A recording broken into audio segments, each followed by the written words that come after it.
Ողջունում եմ ձեզ Սիմոնյան Post YouTube-յան ալիքի հարգելի հետևորդներ, այսօր զրուցելու եմ ընդդիմադիր գործիչ Գյումրեցի Կարապետ Պողոսյանի հետ, բայց մինչև մեր զրույցը սկսելը պետք է ինչպես միշտ ձեզ խնդրեմ, որպեսզի բաժանորդագրվեք ալիքին, հավանեք տեսանյութը եւ գրեք մեկնաբանություններ այն թեմաների վերաբերյալ, որոնք մենք հիմա կքննարկենք։ Բարև ձեզ, պարոն Պողոսյան։ Բարև ձեզ, պարոն Այսօր Սիմոնյան։ Այսօր Նիկոլ Փաշինյանը իր թիմակիցների, իր շքախմբի հետ եկել էր Գյումրի, համերգ էին կազմակերպել, բավականին մարդեր մասնակցում այդ համերգին,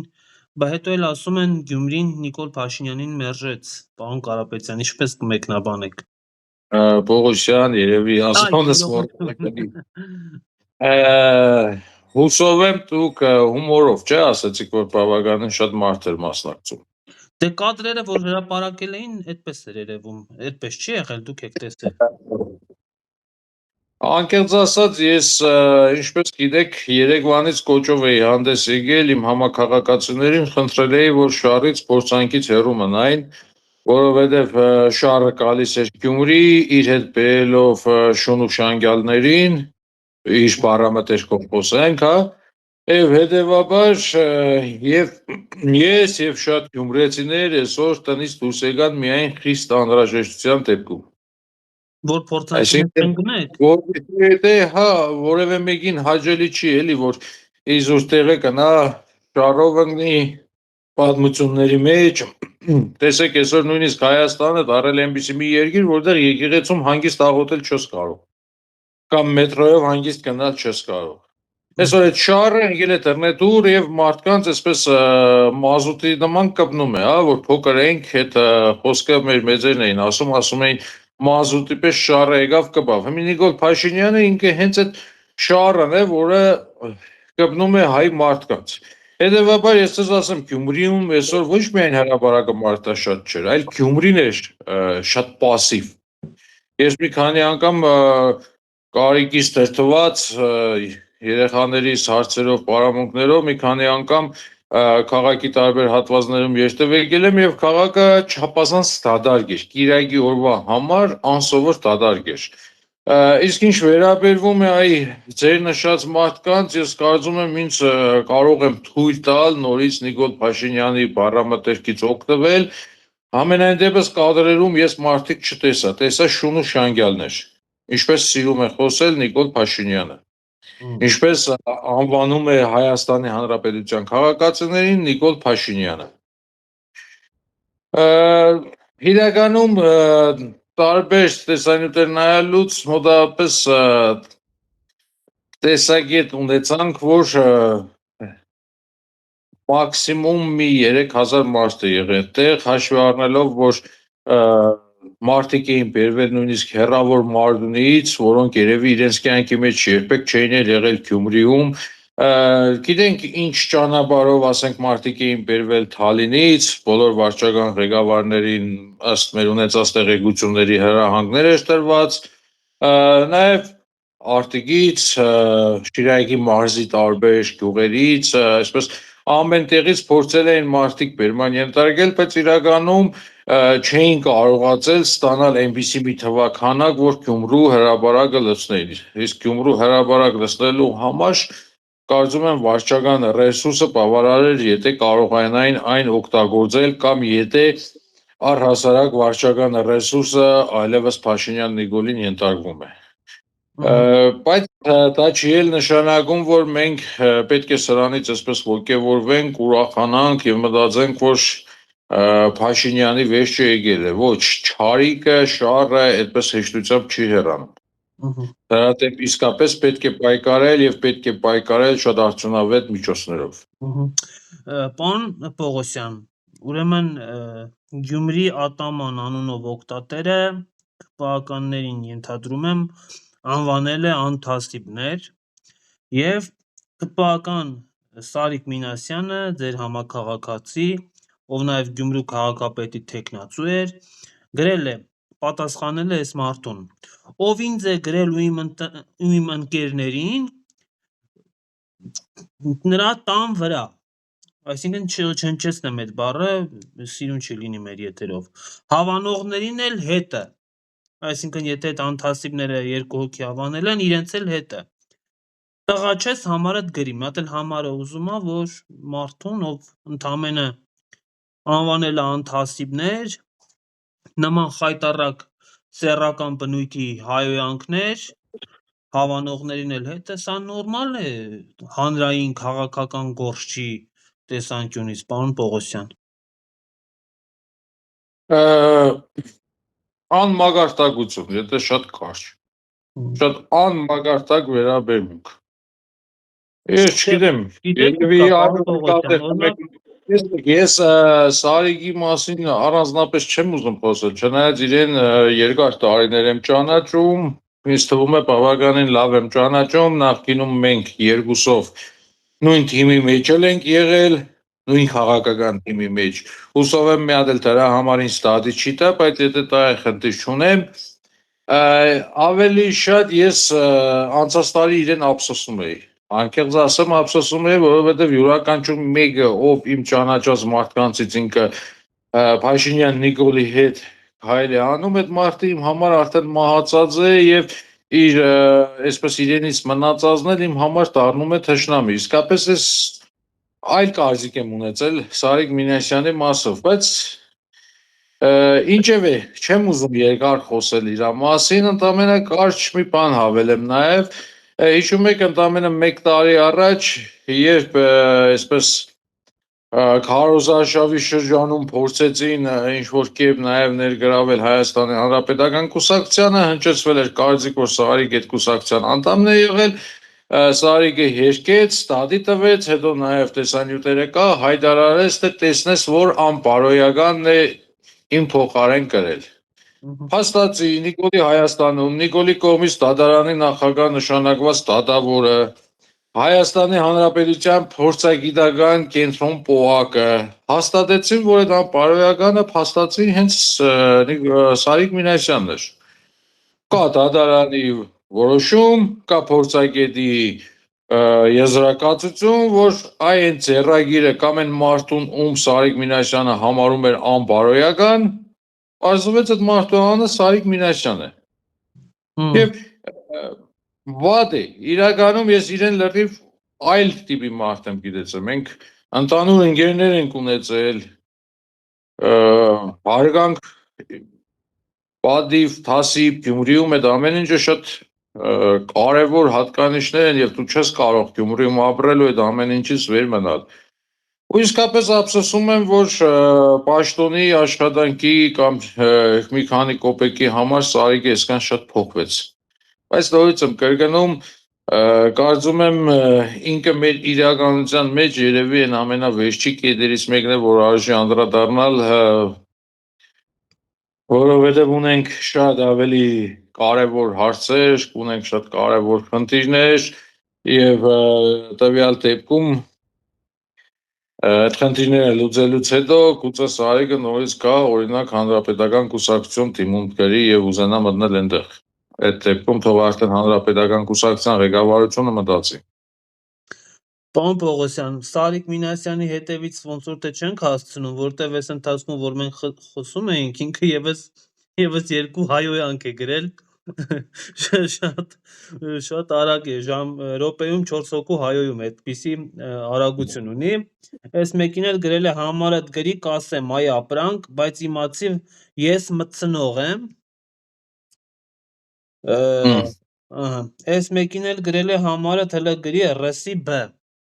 Այստեղ արդեն պարկեշտություն է երևի փորձել ցուցաբերի բառան ամբողջությամբ չի գրել։ Չգիտեք ինչ կա, պարոն Պողոսյան, ես էլ դուք էլ տղամարդ ենք երկու։ Մի հատ հարց ուղղեք, երբ որ ժամանակին ընդհանրենք 2018-19 թվականներին իր հերը կնում էր ռուսական զորամասում ծառներ էր, էտում կամ ծառների հետան աշխատանքներ էր իրականացնում եւ իրենց տուն փող էր տանում։ Ինքը այդ ժամանակ ինչ էր մտածում։ Ամոթ էլի, եկեք, իսկապես արդեն, չգիտեմ, անմագարտակություն։ Այլ կերպ ես ամեն ինչին չեմ կարող բնորոշել ու ինձ թվում է ձեր ետերը ափսոս է, որ մենք նվիրենք նման անմագարտակ իրավիճակներին։ Եվ այս ամեն ինչը բնականաբար նաև ՔՊ-ի դեպքում նորմալ է։ Եթե ՔՊ-ի ամենակարևոր պաշտոնյաներից մեկը, օրինակ ազգային ժողովի նախագահան կարող է մարդկանց վրա թեքել կամ երկրի ղեկավարը կարող է ազգային ժողովի ամենաբարձր ամբիոնը այսպես օգտագործի գռեհիկ արդահայտություններ եւ հայոյա խառն մտքեր փոխանցելու, սա արդեն նորմալ է եւ ինչ որ իմաստով գուցե նաեւ բնազդով են իրենք ինչ որ բան զգում ապագայի հետ կապված չնայած մարդը որպես այդպեսին ինքը բնազդ չունի որովհետեւ ունի բանականություն, բայց ԿՓ-ի դեպքում գուցե եւ հենց բնազդն է աշխատում եւ ինչ որ սարսափելի իրականություն են երևի թե զգում մոդապագայում չեմ կարող ասել բայց տհաճ է շատ ափսոսում եմ Պարոն Պողոսյան, բոլորս էլ հայոյելու ցանկություն ունենում ենք, մանավանդ որ դրա համար շատերը շատ առիթներ են տալիս, բայց երբ որ հանրային գործունեությամբ ես զբաղվում ու քաղաքական գործ ես, պետք է վարքագիծ դրսևորել կարողանաս, պետք է քո խոսքին տիրություն անել կարողանաս եւ ամենավերջին խուլիգանի նման քեզ չպահես հանրային վայրում։ Facebook-ը հանրային վայր է։ Կներեք, դուք նշեցիք հանրային քաղաքական գործիչների մասով, չէ՞։ Իսկ ԿՊ-ում հանրային քաղաքական գործիչ կա որպես այդպեսին։ Իրենք իրենց այդ կարկառուն գործիչներ են համարում։ Իրենք իրենց հայրենասերներն են անվանում։ Բայց մենք իրենց հայրենասիրությունը տեսել ենք։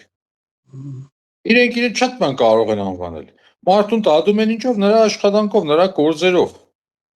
ԿՊ-ն այսօր Հայաստանի իրականության հետ, հայ ժողովրդի հետ, հայ ժողովրդի երազանքների հետ բացարձակապես կապ չունեցող մի խմբակ է։ Մենք վաղուց ԿՊ-ն գիտենք որպես օտարերկրյա գործակալների խումբ եւ օտարերկրյա կառավարիչներ։ Այդ մարդիկ իշքան էլ փորձեն այստեղ ընտրություններով իմիտացիաներ ստեղծեն, փորձեն հայտարարել, որ իրենք ժողովրդի կողմից են ընտրված, մենք շատ լավ գոնե մենք գիտենք իրականում այդ ամեն ինչի արդյունք է։ Մենք շատ լավ գիտենք ինչպիսի ազդեցություն ունի այսօր Հայաստանի նկատմամբ հենց նույն Թուրքիան, Արևմուտքը եւ իշքան կարևոր է իրենց համար ԿՊ-ի եւ ԿՊ-ի ղեկավարին այստեղ պահելը։ Եվ նաեւ մեր համար շատ պարզ է այդ ընտրություններում իրականացվող բոլոր այն մեխանիզմները, որոնք չեն կարող լինել արդար եւ թափանցիկ ընտրություններ կազմակերպելու մեխանիզմներ։ Այսինքն այս մարդիկ կառավարիչներ են եւ նորից կրկնվեմ, հարգելի կոյրուն, մենք այստեղ պետք չէ իրենց ավելի բարձր գնահատենք, քան իրենք իրականում կան։ Այդ մարդիկ կառավարիչներ են, իրենք չեն սիրում մեր ժողովրդին, իրենք չեն սիրում մեր հասարակությանը։ Ես այս օրինակը մի անգամ բերել եմ, չեմ զլանա, երկրորդ անգամ եմ բերել։ 2008 թվականին, երբ նույն Նիկոլ Փաշինյանի կողմից հրահրվել էր եւ օրվա իշխանությունների կողմից ընդունվել էր այդ մարտահրավերը, տեղի էր ունեցել մարտի 1, անմիջապես մարտի 1-ից օրեր անց, երբ Հայաստանի Հանրապետության երրորդ նախագահ Սերժ Սարգսյանը ընդունեց նախագահի պաշտոնը, ինքը այդ ժամանակ մի շատ կարևոր բառ ասաց։ Ասաց ես միայն ինձ ընտրողների նախագահան չեմ, ես նախագահան եմ նաև նրանց, ովքեր ինձ չեն ընտրել։ Այսինքն սա արդեն համերաշխության եւ պետականամետ քաղաքական գործի կեցվածք էր։ Իսկ Նիկոլ Փաշինյանը իր իշխանությունը ստանձնած պահից ինքը հայ ժողովրդին կամ Հայաստանի Հանրապետության քաղաքացիներին բաժան է տրորել է։ Մինչև վերջերս ինքը Հայաստան որևէ ուղերձ էր հղում, ինքը դիմում էր որպես ոչ թե Հայաստանի Հանրապետության հարգելի, չգիտեմ, քաղաքացիներ կամ հայրենակիցներ, ինքը դիմում էր Հայաստանի Հանրապետության հպարտ քաղաքացիներ եզրույթով։ Եվ վերջերս էլ ընդամենը օրեր առաջ, երբ ինքը խոսում էր ազգային ժողովում, ինքը Հայաստանի Հանրապետության 100 հազարավոր քաղաքացիներին շուն ու շանկյալ անվանեց։ Այսինքն այդ մարդը արդեն էլ չունի որևէ բան, որ ապացուցի իր թուրք լինելը, իր ոչ հայ լինելը, չհայ լինելը։ Ոնց կարող է, ասենք, մենք զարմանանք ինչ-որ Սարիգի բառապաշարի վրա, բայց մոռանանք, որ ընդամենը 2 օր առաջ նրան նման հրահանգ ազգային ժողովից տվել է հենց իր շեֆը։ Անհարգալի վերաբերմունք, այո, դուք շատ ճիշտ եք նկատում, առավել եւս եթե ընդդիմադիրները ինչ-որ տեղ կարող են իրենց բառամտերքում ունենալ այնպիսի բառեր, որոնք իրենց մեջ վիրավորանքներ պարունակեն։ Ինչ որ մի փուլում կարելի է դա հասկանալ, բայց եթե իշխանությունը արդեն իրեն նման բաներ է թույլ տալիս, հետևաբար նշանակում է, որ այդ իշխանության հետ Հայաստանի Հանրապետության քաղաքացին հայ մարդը ճանապարհ չունի անցնելու։ Ինքը պիտի ապստամբի, ինքը պիտի ընդդիմանա, ինքը պիտի ըմբոստանա եւ ինքը պետք է կարողանա իր երկրի պետականությունը վերականգնել ազատվելով այս կառավարիչներից։ Իսկ այդ լեքսիկոնի այդ պահվածքի սոցցանցերում հայոյանքներ իրականացնելու քաղաքականությունը դարձնելու մի ճղճիմ երևույթ այդ ամեն ինչը սկսվել է Նիկոլ Փաշինյանով։ Դա սկսվել է 8 տարի առաջ այս օրերին եւ ցավոք սրտի դեռևս չի ավարտվել։ Պարոն Պողոսյան, զինված ուժերի գլխավոր շտաբի նախկին պետ Օնիկ Գասպարյանը առաջարկում է ազգային ժողովում փակ քննարկում անել եւ պատերազմի հանգամանքները պարզել։ Ձեր կարծիքով ինչու է Գասպարյանը հիմա այդ մասին խոսում, երբ որ Նիկոլ Փաշինյանը 20 թվականից մինչ օրս բոլոր գեներալներին, այդ թվում իրեն, աշխարհի բոլոր մեղադրանքները հասցեագրել է։ Ես նախ շատ կուզենամ, որ Օնիկ Գասպարյանը իսկապես անկեղծ լինի եւ իրապես ներկայացնի այն, ինչը տեղի ունեցել է։ Ցավոք սրտի ունեմ նաեւ ներքին մտավախություն, որ ինքը կարող է հակառակն անի եւ ոչ թե խոսի իրականությունից, այլ այս ընթացքում նաեւ որոշակիորեն նորից կոչի Նիկոլ Փաշինյանին։ Համենայն դեպս ես որպես Հայաստանի Հանրապետության քաղաքացի, ով 2020 թվականին մեծ հույսեր է ունեցել, մեծ հույսեր է կապել Հայաստանի գլխավոր շտաբի պետի հետ, այլևս կարող եմ նրան չվստահել։ Բայց եթե նույնիսկ այս պահին նրա մեջ արթնացել է խիղճը, ապա շատ լավ կլինի, որպեսզի ինքը ոչ թե ինչ-որ փակ ֆորմատով ներկայացնի այդ ամեն ինչ, այլ այսօր տեղեկատվական տեխնոլոգիաները շատ բան են թույլ տալիս, ինքը կարող է հենց այսօր էլ մտնել այսպես ուղիղ եթեր ու ուղիղ եթերով ինքը ներկայացնի այն, ինչը ինքը գիտի։ Որովհետև իրականում տեղի է ունեցել ամենասարսափելին, որը ոչ մեկս չէինք կարող պատկերացնել մեր կյանքում։ Ունեցել ենք հազարավոր զոհեր եւ մի ամբողջ հայրենիքի կորուստ։ Եվ անկեղծ ես մինչև հիմա չեմ կարողանում չզարմանալ, թե մարդիկ, ովքեր այդ ամեն ինչը գիտենալով հանդերձ, ինչպես են կարողացել ապրել, լուռ մնալ, սա իսկապես խնդիր է եւ դեռևս մի փոքր հույս ունեմ, որ իսկապես Օնիկ Գասպարյանի մեջ խիղճը արթնացել է եւ ինքը կսկսի խոսել։ Վերջին հաշվով գոնե մենք, ովքեր շատ ավելի ակտիվ հանրային գործունեությամբ, քաղաքականությամբ զբաղվում ենք, ունենք որոշակի հնարավորություններ, ինֆորմացիաներ բերելու, հասկանալու, մեր համար ամեն ինչ պարզ է։ Զարմանալու բան չունենք, բայց այ հասարակության համար բոլոր դեպքերում պետք է դա հասկանալ, որովհետև այստեղ կա մեծ խնդիր, մենք կանգնել ենք, մնացել ենք 2020 թվականի նոյեմբերի 9-ին, մենք առաջ չենք շարժվել։ Եվ մեր ժողովրդին առաջ շարժվելու, վերջերս բուժելու եւ առողջանալու համար շատ կարեւոր է հենց այն ճշմարտությունը, որին տիրապետում է Օնիկ Գասպարյանը եւ մի խումբ այլ զինվորականներ։ Եվ չգիտեմ, ես իսկապես կոչ կանեմ Օնիկ Գասպարյանին, որ վերջապես խոսի հնարավորինս պարզ, հասկանալի լեզվով եւ հնարավորինս շատ տեղեկություններ փոխանցի հասարակությանը։ Չլինի ազգային ժողովում են ձևավորված